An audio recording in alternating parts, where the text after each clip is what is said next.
হাতে পায়ে ধরে কোনো সম্পর্ককে বাঁচাতে যাবার দরকার হয় না।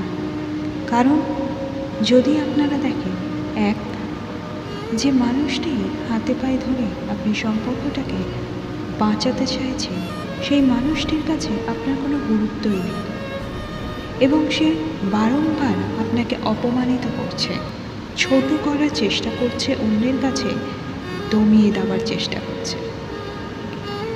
2 নম্বর কারণ, আপনার দিক দিয়ে আপনি চাইছেন সম্পর্কটাকে এগিয়ে নিয়ে যেতে এবং বাঁচাতে, কিন্তু হাজারো চাইলে যেই মানুষটি আপনাকে মন থেকে চাইছে না বা সেই সম্পর্কটিতে সে প্রথমে চাইলো, এখন তাকে অবহেলা করা ছাড়া তার কাছে আর কোনো কিছু দেখা জিনিস দেখতে পাচ্ছে না, কারণ সে অবহেলাই করছে। তাহলে সেমনি সম্পর্কে থাকাচ্ছে না থাকাই ভালো।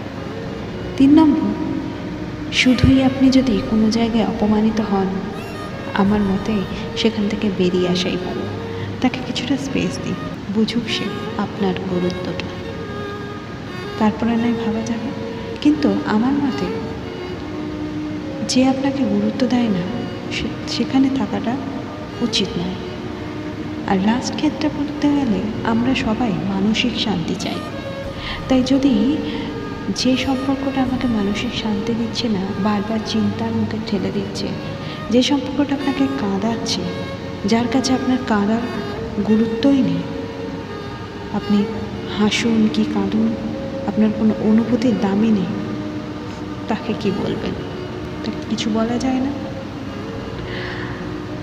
অন্য দিকটা দেখতে গেলে যেই ভালোবাসা আপনাকে কাঁদায়, সেই ভালোবাসা কি না, সেটা একটা প্রশ্নবোধক বাক্যে পরিণত হয়। তাই যে সম্পর্ক আপনাকে ভালো রাখার, আপনাকে সম্মান দেওয়ার, আপনাকে গুরুত্ব দেওয়ার দাবি পেশ করে, অধিকার পেশ করে, সেই সম্পর্কটাই আসল ভালোবাসার সম্পর্ক। হোক না সেখানে কথা কম, হোক না সেখানে SMS কম, তবু যাতে ভালোবাসার ছোঁয়া থাকে, সে তোমার মূল্য বোঝে এবং তুমি তার মূল্য বোঝো, তাহলে সেই সম্পর্কটা অনেকটা টিকে যায়। কিন্তু এখনকার দিনে স্বার্থ ছাড়া কিছু চলে না, জানো তো। তাই জন্য হট করে কোন সম্পর্কটা নিবি গভীর সেটা ভাবাই এখন দায় হয়ে উঠেছে। সো ফ্রেন্ডস, আমি মাধুরী ছিলাম তোমাদের সঙ্গে।